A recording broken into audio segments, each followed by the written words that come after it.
numa distribuição Buena Vista Filmes e dublado nos estúdios da Vindi. Maçonaria, trevas ou luz? Por todo o mundo civilizado, principalmente o mundo ocidental, há uma diversidade de limites. Vemos diversidade nos aspectos sociais, econômicos, culturais e étnicos. Mas escondido abaixo da superfície, longe dos olhos do observador casual e do meramente curioso, existe outra sociedade separada.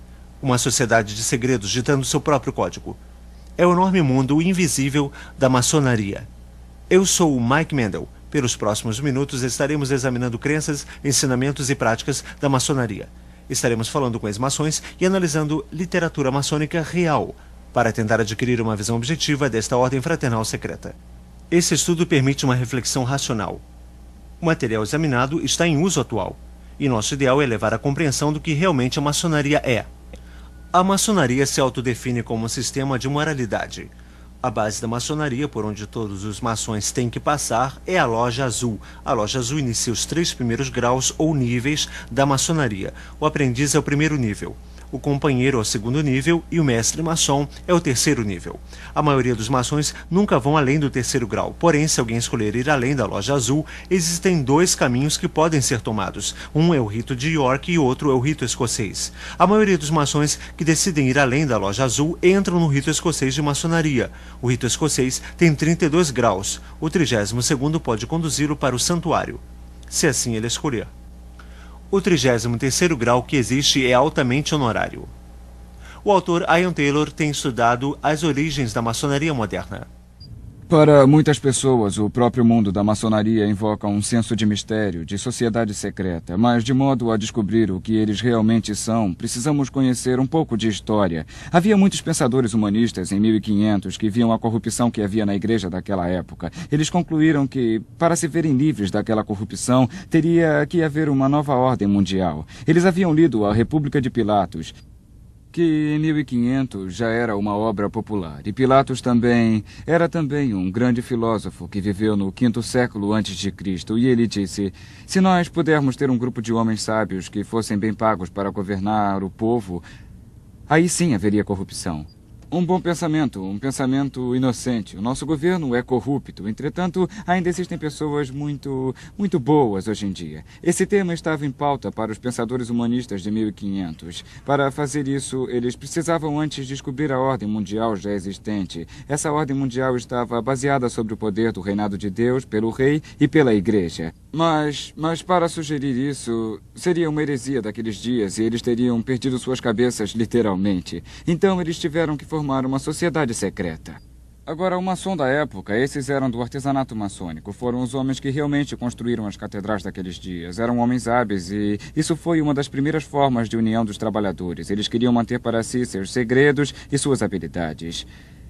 Haviam boas razões para isso, e então os pensadores humanistas se infiltraram dentro das lojas de artesanato maçônico, e então eles se tornaram os maçons especulativos. Eles eram chamados especulativos pelos maçons artesanais, porque eles não saberiam diferenciar um esquadro de um compasso. Eles eram apenas os humanistas, os idealistas, os acadêmicos.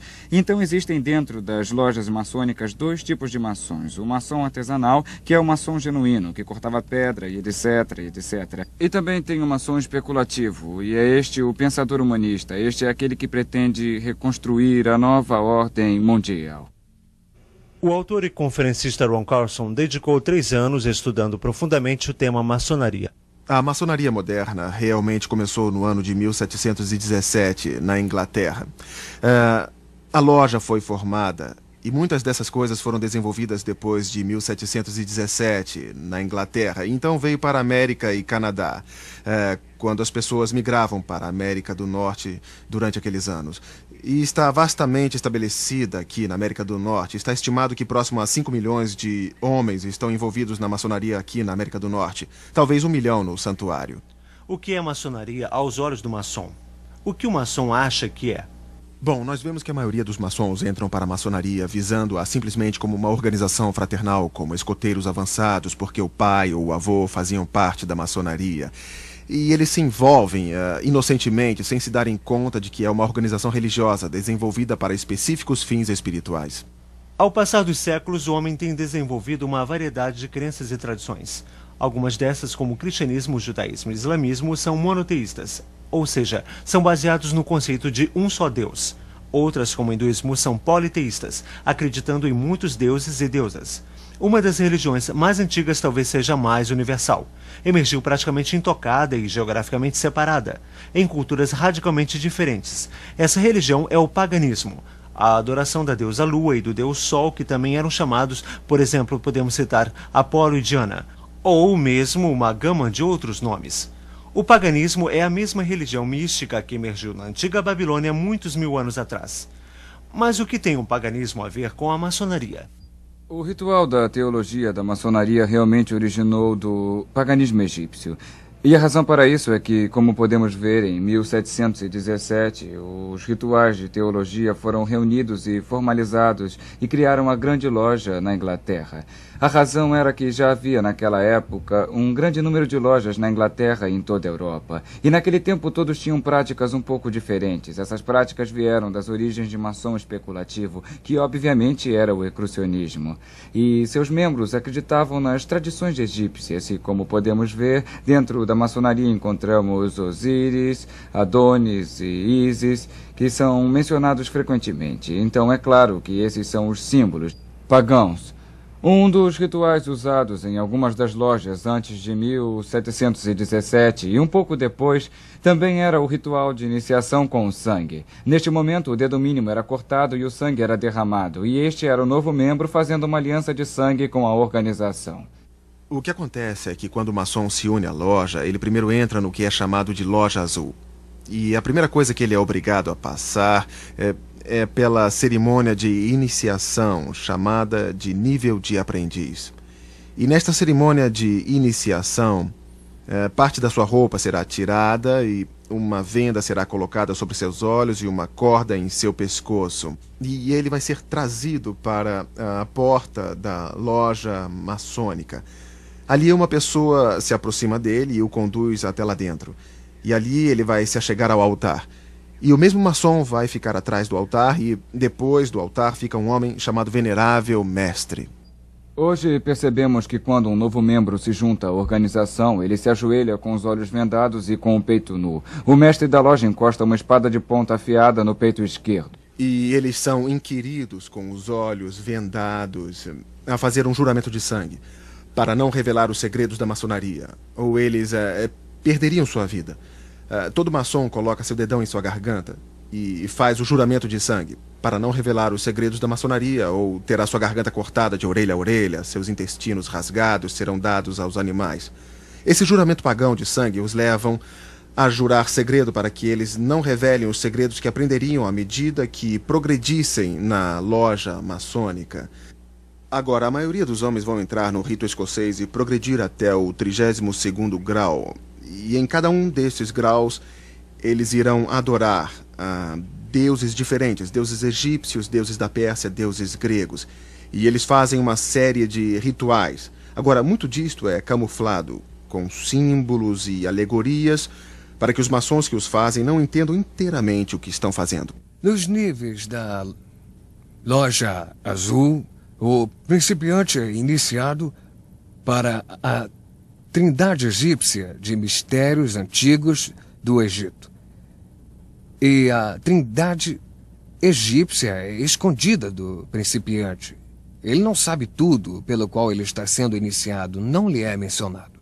Mas se eles lessem seu livro que explica os símbolos e a alegoria, se torna muito óbvio em que eles estão envolvidos. Eles estão envolvidos em adoração idólatra e pagã. Muito dela está baseada na Cabala, que é o livro de ocultismo do Antigo Egito. Está baseado em paganismo egípcio e adoração da natureza. É realmente isso. Está baseada na adoração no poder regenerativo do macho e no poder regenerativo da fêmea. É o resultado. Qualquer historiador iria logo concordar que o paganismo era e é uma religião da natureza. Seus rituais eram intencionalmente desenvolvidos ao redor das fases da lua, bem como das estações do ano, etc. Rituais foram desenvolvidos para encorajar colheitas, procurando pela bênção do sol, aquele que dá o calor e é a contrabalança da lua, o tempo de paz para plantar e colher. Desta dualidade de adoração, sol e lua, luz e escuridão, ativo e passivo, macho e fêmea, o paganismo desenvolve direitos de fertilidade baseada sobre o ato sexual e, mais especificamente, órgãos reprodutores sexuais. Esta é uma das razões pelas quais o maçom, quando entra na loja, é obrigado a vestir um avental de pelica branco. O maçom usa esse avental de pelica branco como uma cobertura. O que eles realmente acreditam na maçonaria é no princípio gerador da vida.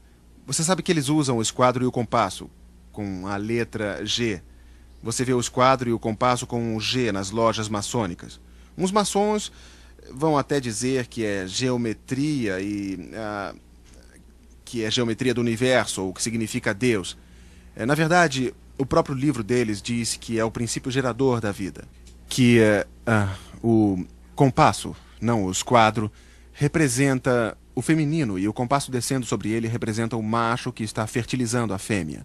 Este é o princípio gerador, o órgão masculino é o que traz a imortalidade na vida. Veja só, quando eles falam de imortalidade, eles estão falando sobre a recriação da vida através do ato sexual. E isso é o que eles estão cobrindo com o avental de pelica branco, e é por isso que a mulher nunca pode ser maçom.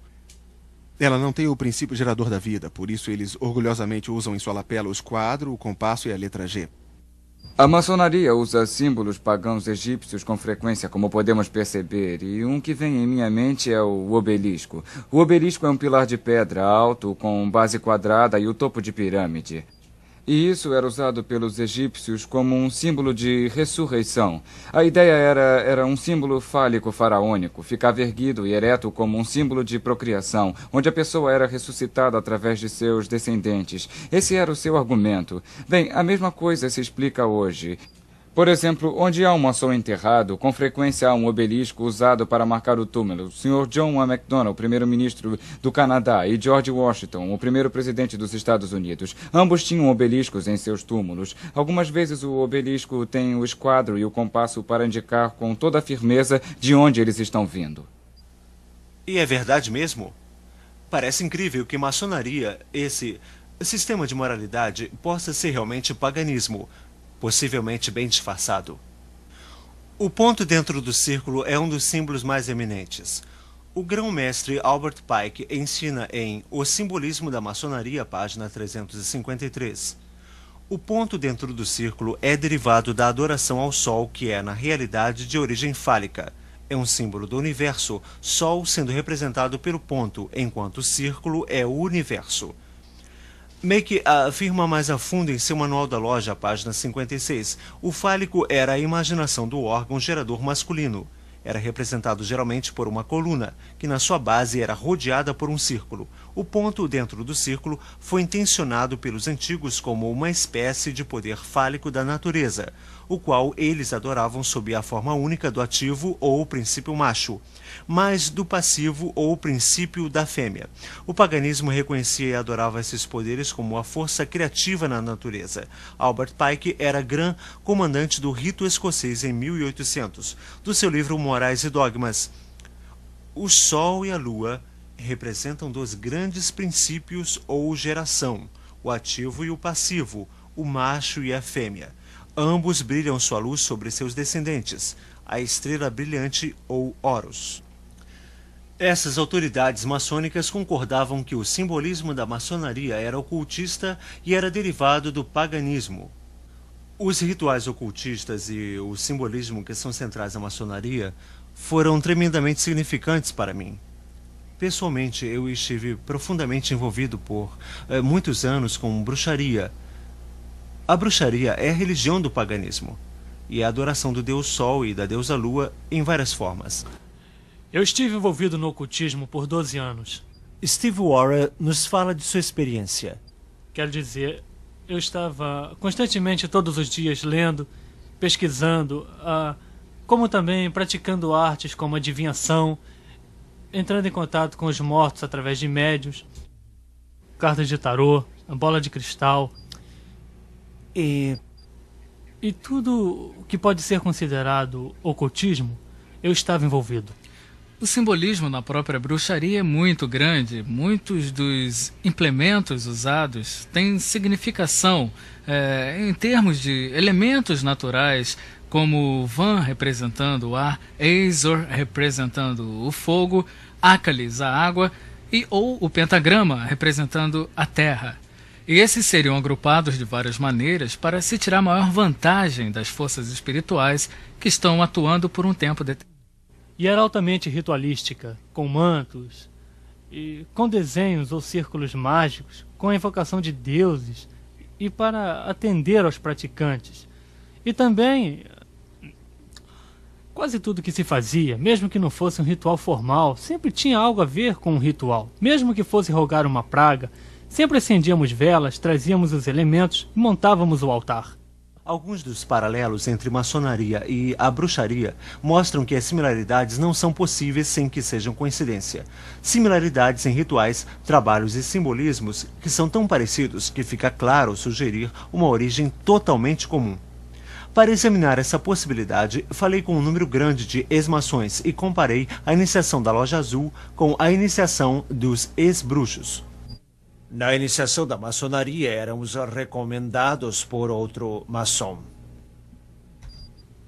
Para se juntar à seita, primeiro tínhamos que ser selecionados. Nós tínhamos que ser recomendados por alguém que já estivesse na bruxaria. Quando fui iniciado, meus olhos foram vendados. Me puseram uma corda e no peito me encostaram a ponta de uma espada.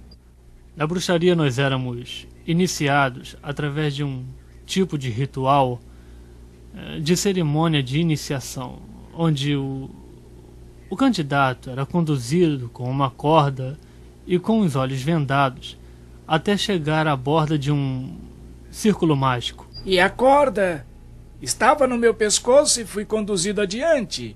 E na frente, no outro lado do prédio, ficava o venerável mestre. Me ajoelhei diante dele, como se ele fosse um deus.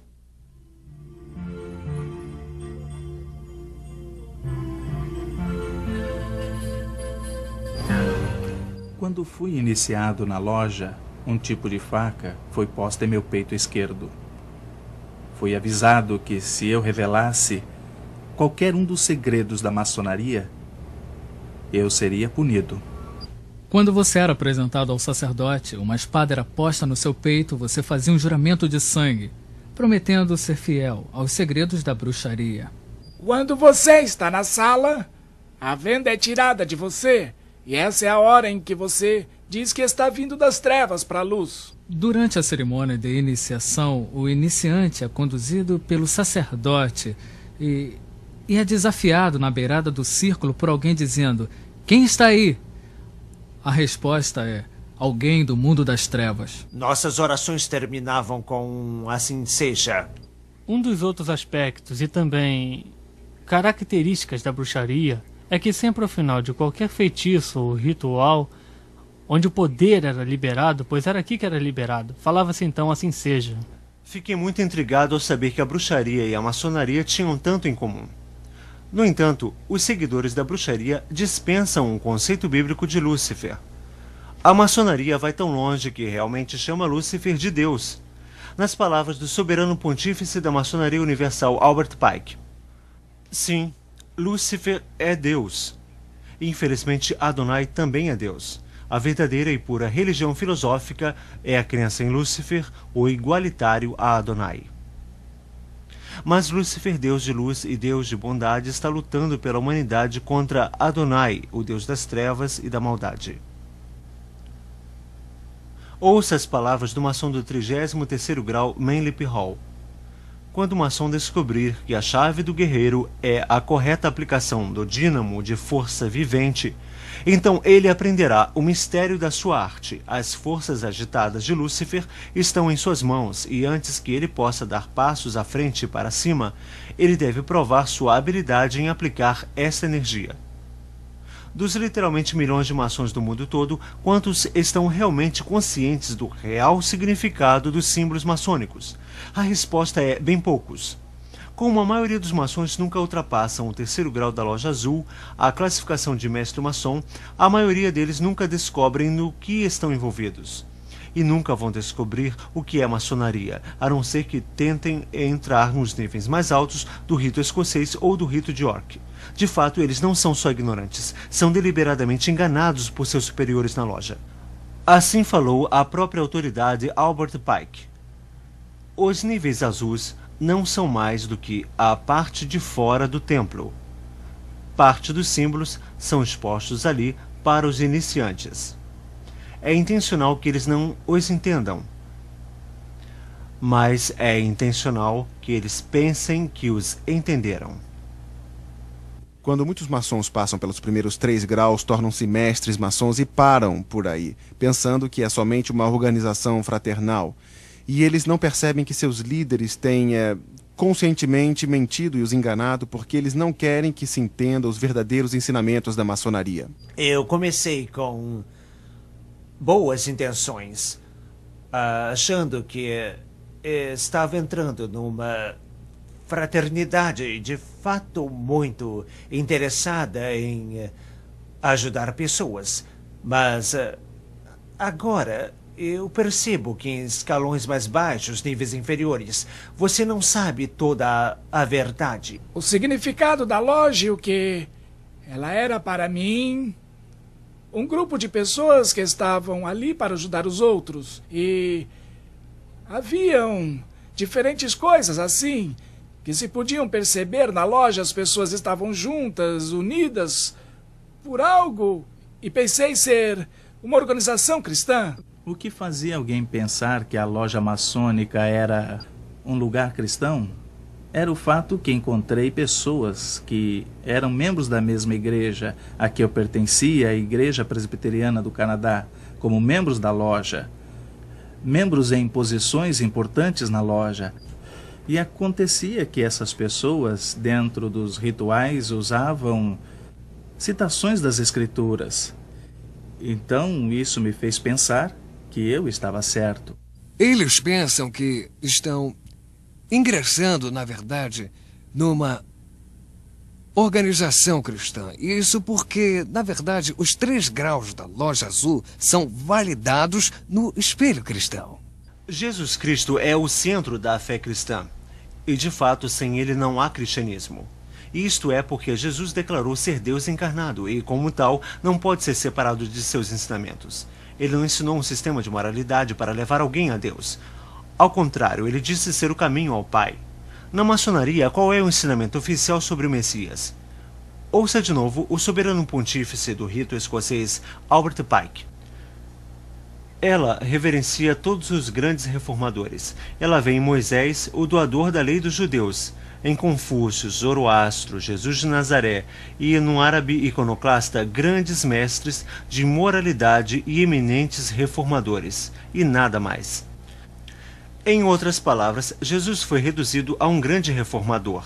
Nem um pouco diferente de Confúcio ou Zoroastro, mas a Bíblia diz claramente em Atos capítulo 4: em nenhum outro há salvação, porque também debaixo do céu nenhum outro nome há dado entre os homens pelo qual devemos ser salvos. A essência do cristianismo é que o homem é incapaz de salvar a si mesmo. Por esta razão, Deus mandou seu único filho para fazer expiação por nós, morrendo em uma cruz. Isso é tão diferente da forma de ensinar de Mendenhall em seu livro Chaves Perdidas da Maçonaria. O verdadeiro maçom não é preso a uma crença. Ele percebe com iluminação divina de sua loja que, como maçom, sua religião deve ser universal. Cristo, Buda, Maomé, o nome significa pouco, porque ele reconhece somente a luz e não o condutor.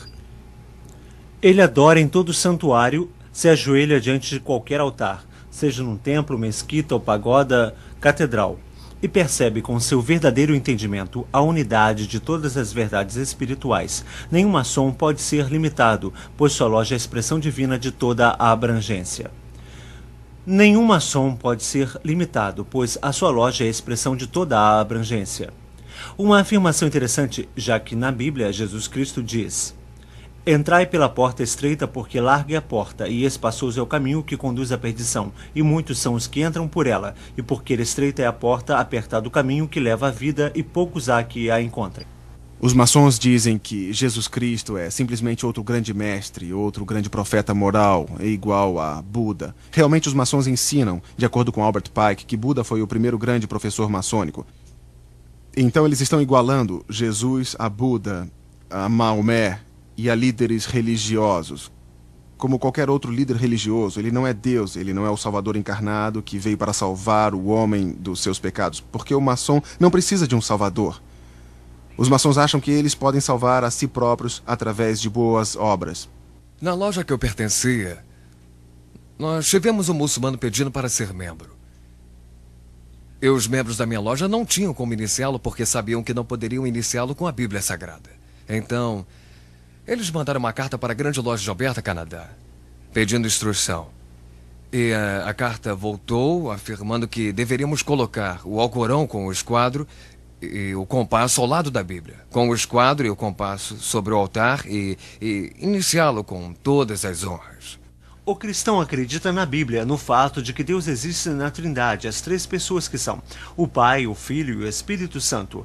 Mas o que a maioria das pessoas não sabem, inclusive os maçons, é que o Deus da maçonaria, o grande arquiteto do universo, também é uma trindade. Em ambos os ritos, tanto o escocês quanto o York, você descobre que os maçons estão em uma jornada procurando o nome perdido de Deus. É parte da sua religião, é a crença que o nome secreto de Deus foi perdido. E eles contam toda uma história da construção do Templo de Salomão e o arquiteto Hiram Abif, que quando construíram o templo, perdeu o nome sagrado de Deus.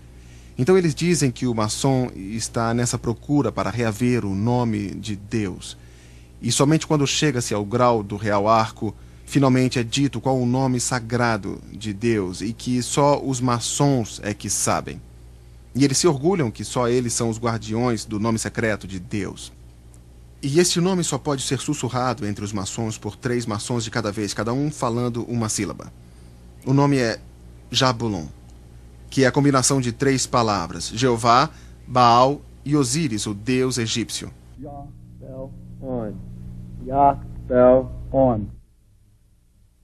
E o que o maçom está adorando na loja maçônica é um deus de 3 cabeças feito de Jeová, Baal, que foi o deus da fertilidade de Baalbac, no Líbano, e Osíris, deus sol egípcio, representado pelo símbolo fálico, que é a adoração sexual do Egito. E desta combinação sai um monstro de 3 cabeças, e dizem que esse é o deus maçônico a quem eles adoram. A salvação para o cristão está baseada inteiramente no sacrifício do Senhor Jesus Cristo na cruz. A Bíblia diz que todos pecaram e estão afastados da glória de Deus. E que não importa o quanto nos esforcemos para sermos bons, jamais alcançaremos o alvo de sermos santos como Deus.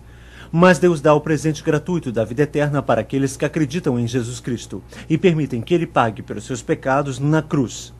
Nas palavras de João 3,16...